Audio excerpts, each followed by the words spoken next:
Hello and welcome to today's webinar, Data Privacy, Solving Negligence, Bad Practices, Access Control, and Compliance Issues. I am Teresa Resick, the Director of Webinars here at AIIM, and AIIM is your host and producer of today's event. And with me today are Bob Segall of PrivacyRef and Olga Kurtz from DocX. DocX is the underwriter of today's webinar, and we thank them for their support. And thank you for taking the time to join us today. And before we get started, I just wanted to offer a few pointers for viewing today's webinar. By joining our webinars live, you can customize your own viewing experience, so feel free to open, close, or resize the different windows. And across the bottom of your screen is the list of all the widgets that are available to you. Group chat is available to you, so you do need to open that up. That's not already default open on your desktops when you logged in. But just click on that group chat widget icon that's in the list across the bottom, and then you'll be able to chat with each other and with us here at AIIM. So feel free to join in that text conversation.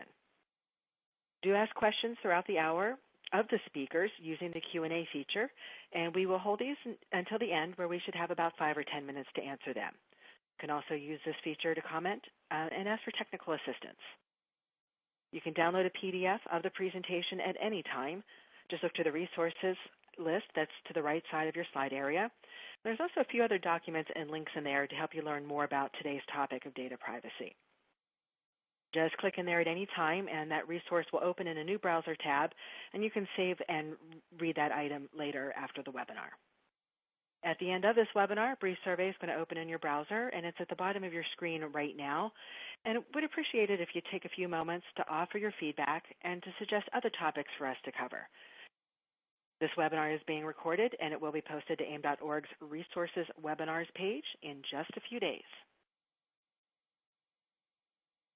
So now I'd like to introduce our speakers that we have with us today. Very pleased to have both of these leading industry experts here talking about data privacy. Bob Segall is president of PrivacyRef, and throughout Bob's career, he has worked with computer applications that required easy access to business and personal information, while simultaneously demanded that the information be protected, including not only electronic information, but paper-based data as well. Bob has extensive professional experience in the development of privacy policies and procedures, the definition of performance metrics to evaluate privacy maturity, the evaluation of compliancy with privacy policies, and safe harbor certification.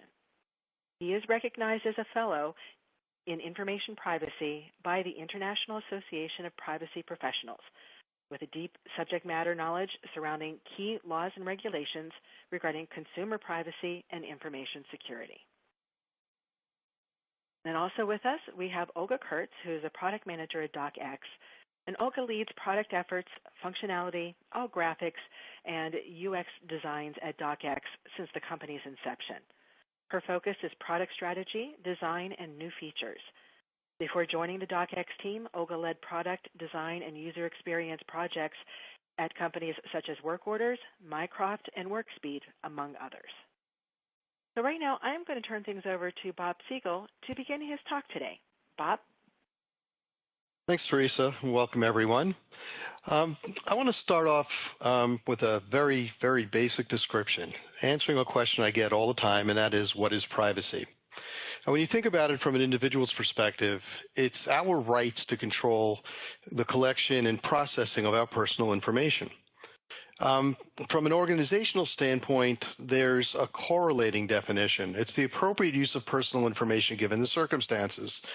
So you're only going to collect the information that you need. You're only going to process the information you're going to need. You're going to protect it properly, and so on. We can spend a whole hour just talking about that single, simple little definition.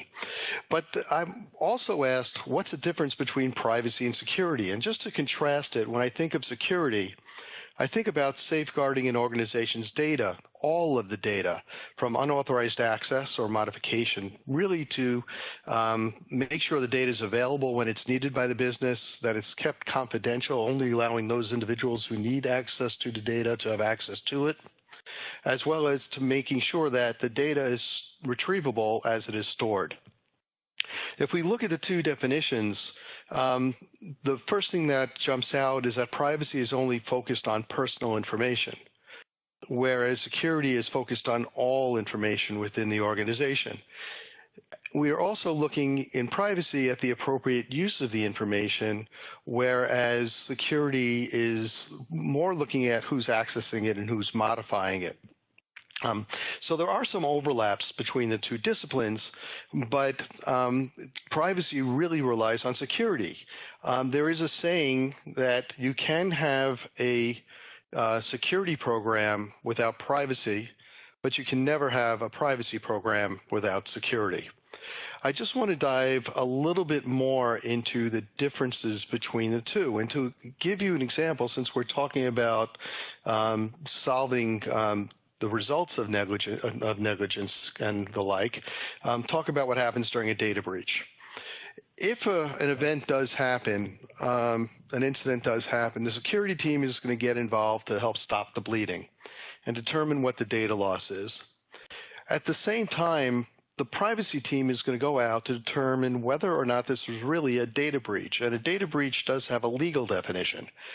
So while there may be a loss of data, it may not legally be a data breach.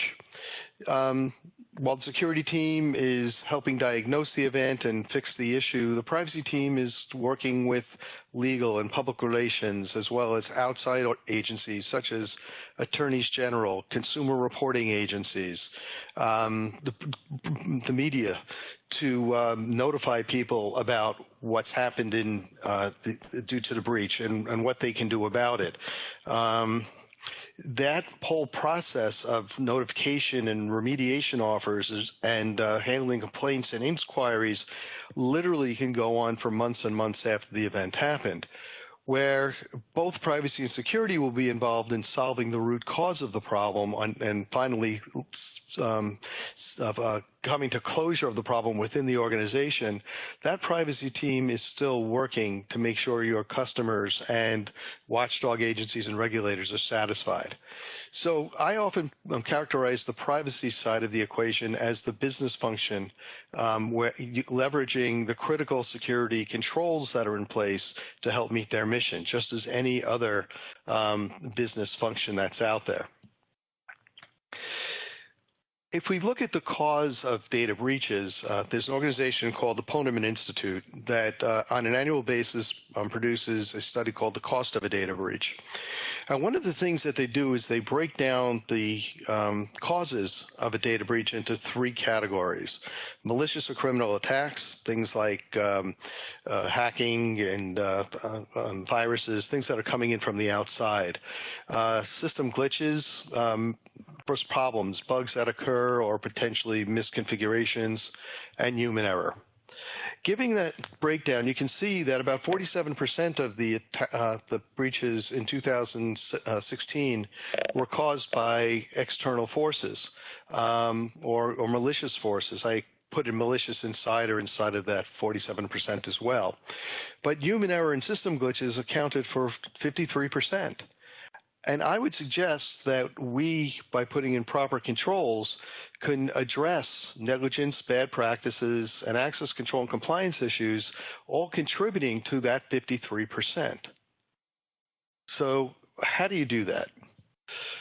Well, let's first look at the contributing factors. From a negligence standpoint, the organization may not be providing guidance to their teams about what they should do to protect personal information, to protect privacy. There may not be a good set of training and awareness programs in place, or the controls from a privacy standpoint may not be proper. They may be ineffective. There may have been bad practices in general that have been put in place, which have ignored the requirements coming in from external parties like regulations and laws and contractual obligations. It may be a brand new privacy program. It's frequent that I work with large clients, enterprise-sized clients that have very immature privacy functions because they're just getting around to putting them in place today. And if somebody does have an incident that occurs or somebody does violate a policy, maybe there are no consequences to those individuals. So if there are no consequences, why should people follow those policies? From an access control standpoint, particularly for small organizations, we see situations where everyone has access to everything. Does everybody need access to everything? Absolutely not. So it's a question of how to put appropriate access controls in place.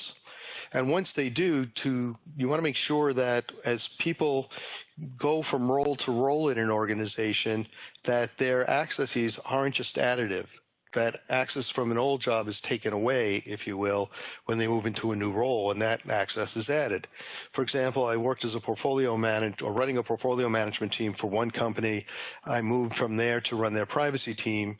And in that transition, for years, I retained access to all the personnel information for the portfolio management team that I'd managed. And finally, we talked about compliance. Unfortunately, with some teams that I've worked with, particularly legal teams, they don't want to know if they are missing on some privacy requirements, because if they're aware of it, they'd have to address it. If they don't, they feel they don't have to address it. They'd rather be ignorant in that cases. In other organizations, we see situations where individual divisions, individual business units have been given responsible to maintain their own compliance. And in fact, the lead of that, the president of that division or vice president of that division, has the ability to say, yes, I accept this risk, and not move ahead to try to do any remediation without any oversight. There is compliance risk associated with that. And that compliance risk actually rolls up to the large-size enterprise, because who are the regulators going to go after? Not the division, but the enterprise as a whole. Across the board for all of these four categories of factors, individuals generally make mistakes because they're trying to do the right thing. And in doing the right thing, they just don't follow organizational policies. If you think about privacy, it's very cultural, it's very generational. And think of the number of people in your organization and what their backgrounds are. Everyone's very different. Everyone has their own perception of what privacy is. What we're asking them to do is to deprecate their own perception of privacy and replace it with the policies of the organization. It's a tough thing to do. So how do you accomplish this? Well, you establish a privacy program. It starts with getting statutes, regulations, and contractual and other requirements into your privacy team from the outside. I look at the privacy program as having 3 legs. What's the policy that you're going to put in place?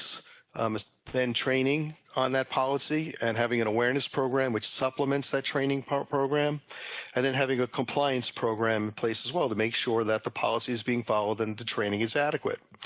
If during training and awareness people don't understand some part of the policy, well, maybe you need to go back and change the policy. Or if during compliance testing you see things aren't working very well, maybe you need to improve your training and awareness, or maybe the policy needs to be reviewed. It's a 3-legged stool. All of them have to be there to support the program, and each of them provide feedback to the other. Once you end up having that program in place, you're going to get feedback from the public, be it from regulators, be it from your customers, be it from your employees. That's going to have an impact back on your privacy program, as well as statutes and regulations. So there may be changes now coming from the outside world. So it's a never-ending cycle for your privacy program. You can't just put up a privacy policy or privacy notice on your website and expect to be done. What you need to do is continue monitoring what's going on in the outside world, going on within your business, to make changes as you go. And one of the big things you have to manage is alignment, making sure your privacy program is aligned with what your business is. I actually go a step deeper. The foundation of alignment to me is regulatory alignment and stakeholder alignment, making sure I meet what the regulators expect, making sure I meet what my customers, my employees, my investors are all looking for as well. From that, I can establish my organizational alignment, making sure that my privacy program, my policies and practices support the overall organizational goals. But more importantly to me, there has to be operational alignment. I have to make sure my privacy program and the controls that I'm advocating support the operations of each of the different divisions, be them functional divisions or shared services, so that I get the support of the leadership of those divisions to implement my privacy program. I don't want to hurt the operations of, say, IT because I've put in a particular set of policies that don't work well for IT. I want to make sure that that I have that operational alignment. And there are tools and techniques to make sure that happens. And again, it's a long discussion to be held for another day on how to achieve that operational alignment. But once you end up putting this program in place and put the privacy program to operation, you have to look at the life cycle of the data that you have and understand what the operational risks are at each of the different stages. So from a very, very high level, you're going to collect information, you're going to use it, you're going to share it, you're going to store it. And within storage, I look at deletion as well. And there are operational risks along the way at each of these stages. So for example, on collection, you may over-collect the data. Think about those flashlight applications, those flashlight apps that you used to download to your phone that asked you for all of the contacts in your address book. Do they need that information for you to turn on a flashlight and see what's there in the dark for you? Probably not. There's the general data protection regulation that's coming to effect in Europe on May 25th of the coming year, just 8 months and 7 days from now. There are certain rights of the individual that they have given to them in GDPR. One is the right to access, meaning that they can access the information that an organization has collected about them. And if they find something wrong, they have the right to change it, the right to rectify that information. So if you don't have the facilities in place to address those two rights, that's a risk you're running for the data you're collecting from European data subjects. There's use of the information. You want to use the information you've collected only for the purposes for which you've disclosed them. If you told somebody that you are going to use the information simply to facilitate a contract, great. But then if you start using it for marketing purposes also, you're now using it for potentially unrelated purpose. You haven't been fully transparent with your data subjects, your customers. You want to make sure you have a legal basis for the processing. And in this case, I'm going back to the GDPR. There are several different legal bases that you can choose from, all of which have their plus and minuses, but you need to pick one of them for which you're using the data. And within that, you also have to disclose what that legal basis is to your data subjects. One of the other issues with testing is the use of production data in a test environment. There are reasons for it. I'm not one of those people who say you must absolutely stop doing it, though I advocate against it. But I can see cases where it's necessary. You just have to make sure that you use the same protections for your test data that you're using for your production data in that case. And finally, the right to object. Going back to GDPR, data subjects and customers have the right to object how you're using their data, and you have to stop processing that data until you can prove to them that you actually are doing the right thing.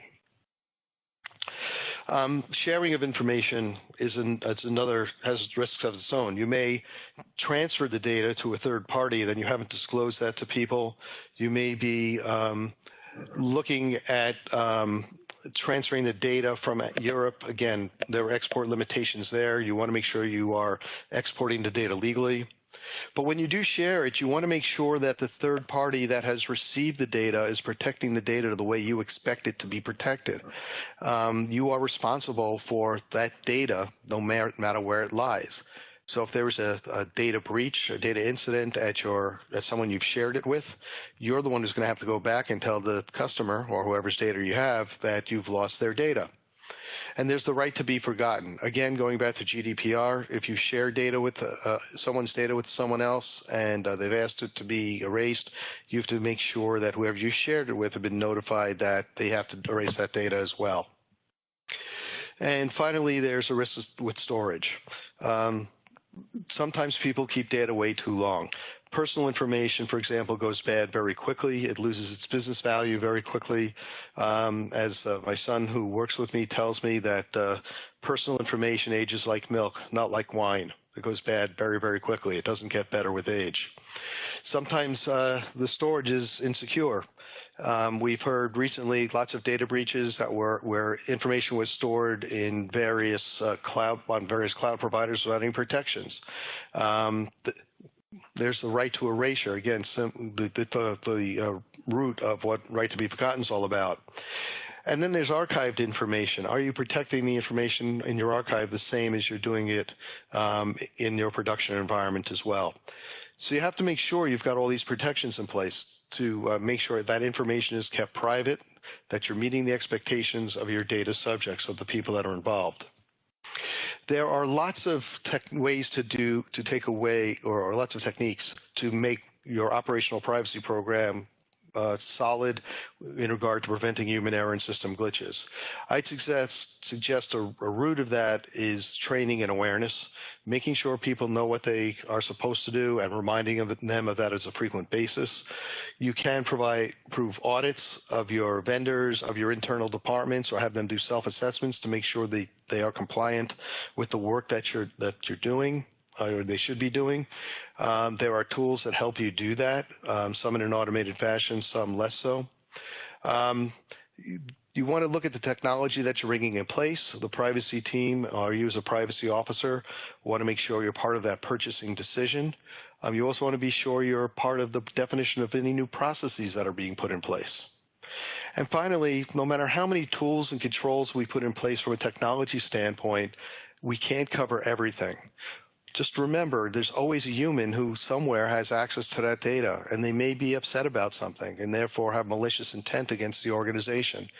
So it comes down to a whistleblowing activity that you want to make people feel good about within your company. You want to tell them, if you see something, say something. Report it to your manager, report it to the privacy office, go to HR, or if you have an ethics line that is anonymous, go to that if you feel better about it. Let's go back to those contributing factors again. So how do you mitigate some of these? So for negligence, put policies and privacy policies and standards and guidelines and procedures in place. Have an active awareness program supporting your annual training program, and work with your IT security team as well as your physical security team to put effective controls in place. Make sure you do a data inventory to understand all of the data that you're collecting, as well as all the requirements that are coming from the outside world and your own policies, to make sure that they're all covered, they're all covered with it for the data that you're collecting. You're going to create a small GAP analysis, GAP analysis, to see where the differences are between what the requirements are and what you actually do. There's the GAP analysis, capital GAPP, Generally Accepted Privacy Practices. This is put out by the American Institute of Certified Public Accountants. It helps gauge the maturity of your privacy program, and it's 72 questions with 5 different levels of maturity in each case. It's a wonderful exercise to go through. We do it with all of our clients, and I use it to help gauge how they improve year over year. And if you do have, once you do have a policy in place, program in place, when people do violate it, document any actions you've taken for enforcement. And it even makes sense to publicize a little bit without identifying the individuals involved, obviously, but let people know what kind of actions have been taken. For access control, HR and security should coordinate about new people coming in. They should talk about role changes, people who are leaving. For people who are leaving, access should be taken away right away. On a quarterly basis, all access controls should be reviewed just to make sure nothing was missed. And finally, for compliance, the number one thing that I recommend, and this is endorsed also under GDPR, is privacy by design. It's a philosophy of saying that the privacy has a seat at the table during the design and implementation of new products and procedures. That privacy requirements are built in up front, just like business requirements are, as opposed to bolting them on their end. At the end. During the development of new applications, while things get changed, to do a privacy impact assessment, see how uses of data are changing from where they are today to what they're going to be, and make sure they're still compliant with the rules and regulations in the company as well as laws outside. Periodically do run a compliance program from a central organization to make sure an independent third party is verifying that everyone's doing what they should. And again, there are tools that help with that. And finally, if you're in an organization that does have different divisions and have distributed responsibility, have a central privacy organization that helps support those privacy organizations in the different divisions, providing them guidance, structure, coordinating activities, and again, providing oversight for the program overall. So that was just a quick look at privacy and how to avoid these 4 different situations. Let me turn this over now. Oh, if you've got any questions or want to follow up later, my contact information is here. We're more than happy to chat at any time that you want. Let me turn this over to Olga Kurtz, Product Manager from DocX, so she can build on this and talk about how DocX views these situations as well. It's all yours, Olga. Thank you, Bob, and hi, everyone. As Bob previously said, negligence, bad practices, access control issues, and compliance issues, but how they will be addressed and your business and other factors. Olga, I'm sorry to interrupt. Before you get started here, your sound's not coming through very clearly. Can you readjust your microphone? Now, can you hear me? Yes, thank you. Thank you so much. Sorry about that. So let's talk about the data. I still remember the time when information was stored on paper in huge file cabinets, and it was really hard to steal anything. It was just too bulky to sneak out a big amount of data. But now, a huge table with data of 143 million user details, including social security numbers, birth dates, and addresses can be downloaded in the matter of seconds. Why such a precise number, you would ask? You might have guessed already that I'm talking about Equifax breach, the security breach that everyone probably heard of. Unfortunately, this is how we can feel how negligence can impact everyone. If you live in the United States, you should probably consider doing the security freeze if you haven't done it already. It will cost you from like $10–15 to nothing per freeze. It depends on your state regulations. But it is much better than to wake up in several years with a tiny mortgage of like $1 million in your name or several credit cards with a bad debt of $100,000 that you need to pay off while you haven't spent a cent from those. But back to business and big data. Typically, your business data is saturated with sensitive data. Your customers' information, for example, health information or financial information, and your business data, legal briefs, clinical data, corporate communications, and other. You have a lot of data to protect. You effectively protected if you need to know your threat model. To effectively protect it, you need to know your threat model and understand the impact of those threats on your business. But how can you do it? You need to assess your internal risks, how the data is stored and shared inside your firewall, what applications you're using to manage it. You remember the glitches that Bob was talking about. You also need to review how you share the data with your partners, with your customers and regulators, and if there are any risk in software that you're using, like cloud applications. They can easily synchronize your sensitive data outside the firewall without you even knowing about that. Regulations and compliance add yet another layer of factors contributing to your threat model. Every new regulation adds more complexity and cost to you. You will have to change your business process and add new tools and technology to comply. Breaches will happen. This is an inevitable thing, but when investigators will show that you had all controls in place, it will make your life much easier. You tried, you did everything you could, but bad luck happened. Regulators will go softer on you if you did everything you could versus neglecting the regulations. Like, for example, the GDPR allows for really steep penalties for up to 20 million euros or 4% of global annual turnover, whichever is higher, for non-compliance.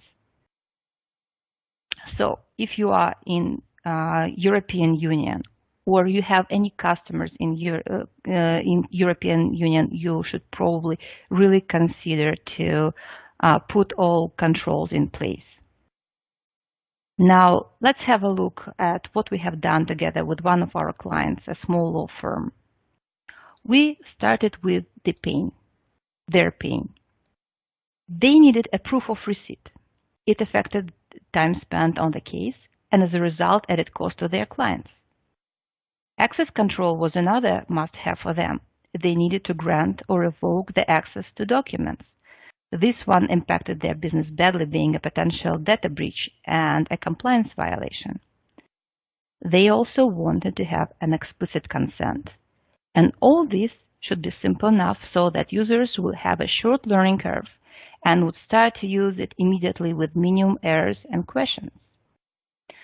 There are some small and large vendors that can help resolve those challenges by offering specific solutions.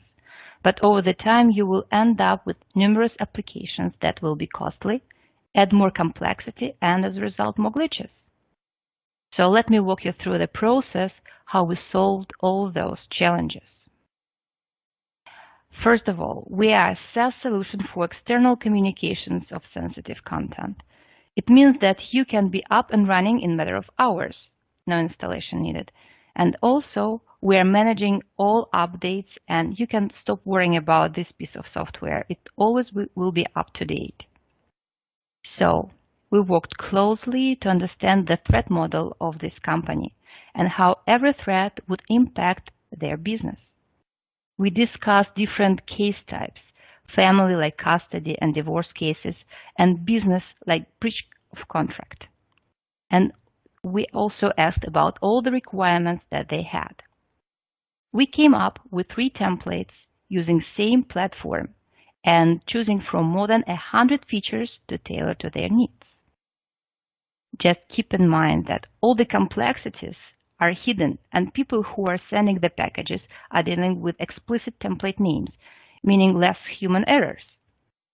They shouldn't build the whole set of rules from the scratch. Just apply the template that fits their needs the most.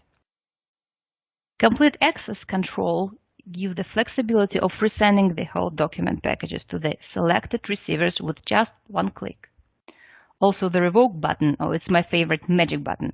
It can make the sent package to disappear from receiver's inbox, meaning document sent by mistake will not be read. Of course, if you will notice your mistake in time, because it's not a Man in Black type of button, so it won't erase the memory of the receivers. Or from other side, it will revoke access from your team members who move to another project and do not need to have the access anymore for all of those packages, and this will make you to comply with the regulations. When the package was sent out, we start to record every action. It feels like almost looking over the shoulder of your recipients. You can know if the documents were printed or forwarded, if template allows it, of course, when it was opened, how many times and for how long it was opened. You can actually even drill down further and can see that in which document they were interested in the most. Also, you can download the proof of compliance and other templates. Another reports. We have some really comprehensive reports that will let you see which data actually, data for every customer, including their IP addresses, places, user emails for the proof of compliance. So, we just discussed a threat model for a legal company, but our area of application is much wider. DocX works for international trade, corporate development, business development. It can be used for compliance with the GDPR. So we have explicit consent management to comply with GDPR demands that the processing of personal data must be done lawfully, by which it meant that each individual must give consent to their personal data. And we actually record that consent, and you can print it out easily. You also can set up when the data will expire to comply with the demand that data may be stored only in a form which permits identification of data subjects for no longer than it is necessary for purposes for which the personal data are processed, as Bob spoke before. So docx can be used anywhere where the outgoing data should be tracked, protected, and controlled. We also have a lot of unmentioned features that make the solution extremely flexible. We have bait numbering, watermarks, service levels. If you want to block a country or several countries from receiving your packages, you can use geolocation rules. If you want to see how the packages are sent out in real time, you can use our live analytics. Also, if you have this in your template, you can use some words that are red alert words. If some package with those words will go out, you can use a proactive alerts, and you will have those packages in quarantine, so you can review them and decide if you need to delete them or they are good to go. If you need additional security, we also can suggest you multi-factor authentication and biometrics. So please go to our website, watch our videos, see how application is working, and let's keep in touch. Thank you so much. Teresa. Thank you. We have been listening to Olga Kurtz of docx, and before that we were listening to Bob Segall of Privacy Ref. And I want to take a bit of a sidestep here before I jump into the questions that have been coming in. And Bob, I'm going to put you on the spot here. Because just last week, AIIM just had a 4-hour event discussing ways to comply with GDPR. Can you take all that you know about this and condense it down into about 2 minutes, the highlights? What is GDPR, the General Data Protection Regulation? Wow. Okay, let me see. The GDPR, well, Europe has a very different approach to privacy than we do in the United States. We view it as a consumer protection issue. In Europe, it's a human right. So there's a lot more emphasis on privacy and protecting data in Europe than here. Currently, there is a directive that was put in place in 1995 telling the member states of the European Union to create laws to support that framework, so there would be some consistency on the protection of personal information. But as you can imagine, when you have 28 sovereign states, they will have 28 different opinions and interpretations of the framework. So back in 2014, a regulation was approved that would be a pan-European law, the General Data Protection Regulation. Now, one of the things that had changed was this scope. Today, in order for you to be under the European laws, you have to have a physical presence in Europe, or you have to have your data processing done in Europe for the laws to apply. Under GDPR, that scope certainly applies, but the added portion of it is that if you are selling goods and services to the EU, even if you do not have a physical or data processing presence in the EU, you must comply as well. So, for example, I have one client that's a retailer or an e-tailer here in the U.S. They do not have a physical presence in Europe, but they do sell to U.S. military that are stationed in Europe, and they do deliver products to European citizens. Therefore, they must comply with GDPR. And to Olga's point, violations of GDPR can cost you up to 4% of your global revenues. That's going to be a major impact on any business. So it's imperative that if you and your organization are providing goods and services to Europe, that you look at the compliance requirements of GDPR. How's that for a short take, Teresa? That is fabulous. Thank you. One other thing to interject it at, because with everything that is surrounded with Brexit, leaving the European, with the vote that happened in the UK for the UK, that Brexit is going to be taking place 8 months after the GDPR takes effect in May of 2018. So it definitely, if you're only working with, say, the UK and not other European, any of the other European member states, you still have to comply. That's right. And the UK has stated that they are going to remain compliant with GDPR even after Brexit. It's in their interest to do that, to be able to have free trade with the European states. So thank you. I greatly appreciate putting you on the spot for this. I do want to ask some of the questions now have been coming in from the audience members. And Bob, I want to start with another question that I would like to direct to you first. How do the risks identified by all the things that you were discussing in your part of the presentation apply to the sharing of personal information? You talked about a lot of different risks. Sure. There's really two focuses I want to put on responding to this. One is I mentioned that if you are collecting information from people and you share it with a third party, you're still responsible to those people for how it's being protected. So the risks that you're encountering in your own organization now are extended to that other organization as well. So you have to do your due diligence with that organization to see if they've had any data breaches. You can go to the Privacy Rights Clearinghouse website to do some research on that. You can look at their privacy notice, their privacy policy on their website. You can go on site and look at their practices and the like. But you have to make sure that they're dealing with the risks the same way you are. But then there is actually sending the information outside of your organization to a third party, that by email, for example, to communicate with a customer. I work with one insurance company that's very large, sends lots of paper out, and I mean a huge amount of paper. So the number I'm going to give you sounds large, but it's minuscule compared to the amount of paper they send. They have 700 pieces of paper misdirected every quarter. Each of those is a data breach.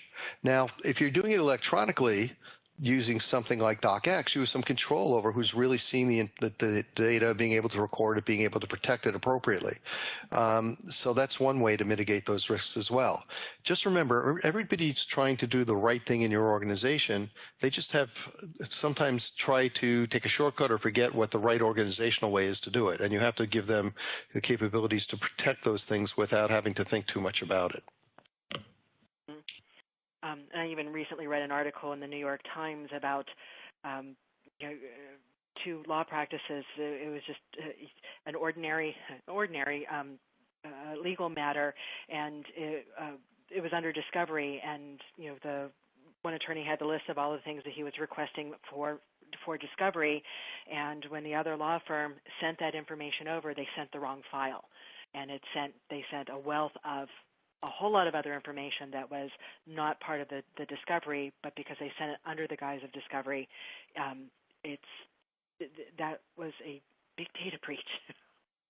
And Absolutely. those are the many examples like that of the kinds of data breaches. It's basically not if you're going to have a breach, but just when, and just to be prepared on how you're going to plan and deal with that.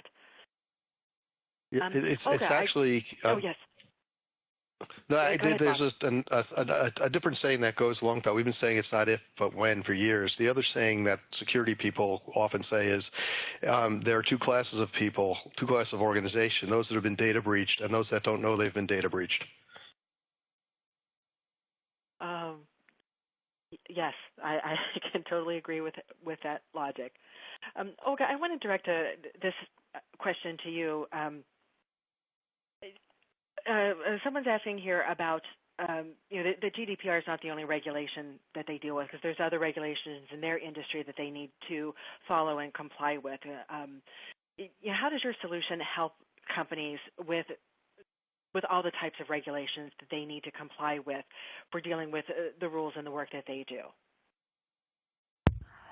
So we actually have a lot of features in our templates, and what we do, we look at the scope of regulations that exist, because there's like a huge amount of regulations. We are trying to assess how it actually affects your business and what are the worst threats to your business. We are trying to work with the company really closely We list all those problems, and we are doing the templates that actually will control the outgoing data. We do not control the data that is inside the company, inside the firewall, but we are controlling everything that goes out, and we are doing everything that can help people to get back the document that they have sent and they don't want to send, to eliminate the data that shouldn't live for more than X days or months. So this mostly the template stuff. Okay. And a question here that I want to go back and ask of Bob. You had mentioned in your talk that privacy is cultural and generational. And when the question came in, I actually noted down that we were on slide 11 when you were talking about this. For the people who are familiar with dealing with change management and that terminology, a lot of what you described seemed to be aligned with change management practices. How was what you were talking about with building a privacy program different from, similar to change management? It's actually very similar. The case here is that with change management, in many cases, not suggesting all of them, you're trying to institute a modification that is internally focused, some behaviors within the organization that you want to change or some processes you want to change. In this case, we're looking at something that's potentially more deeply ingrained in an individual. It's something that people have grown up with. The example I like to use is I have a niece. She's in her early 20s. She grew up in the generation of social media. So things that she shares on Facebook, my sister, her mother, used to write in her diary. And those things my mother won't even talk about. So it makes Thanksgiving really interesting in our family, but it just illustrates how people's background will influence their perspective on privacy. Now, if we overlay that with a European perspective that privacy is a fundamental right, human right, as opposed to here in the U.S., it's a consumer protection condition, there are things, for example, in Europe that are considered sensitive pieces of information, trade union membership, for example, religion, philosophical and political beliefs. Those types of things that are sensitive information in Europe, we wear on our T-shirts. Now, the challenge is, and to some extent this is a change management challenge, how do you get people to put aside their backgrounds to exhibit behaviors that reflect the company's perspective on privacy? And that is a huge chore and something that training and awareness programs certainly help. But it's something we've been doing for a long time, and there's always something new under the sun with those questions. Yes, and I'm actually, thank you for that. I'm quickly trying to read a very long question that just came in.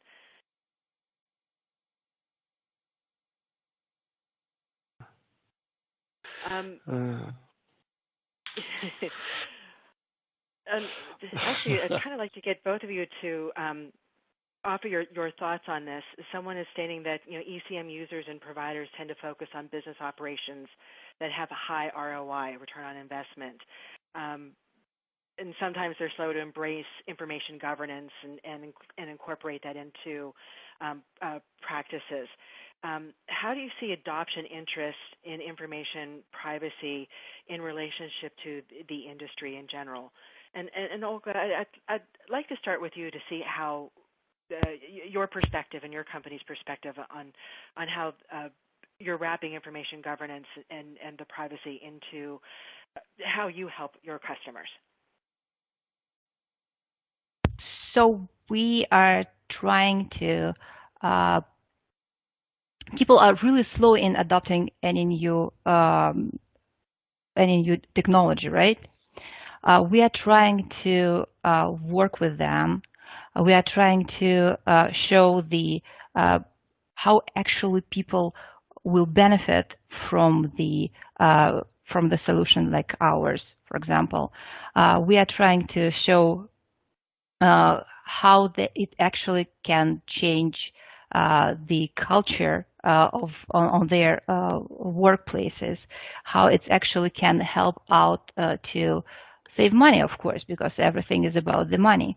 There is nothing worse than the fines that go of not compliance and not following the regulations.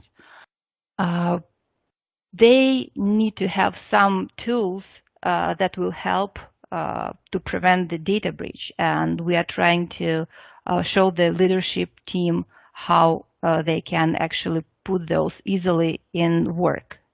And we are trying to work with the leadership teams.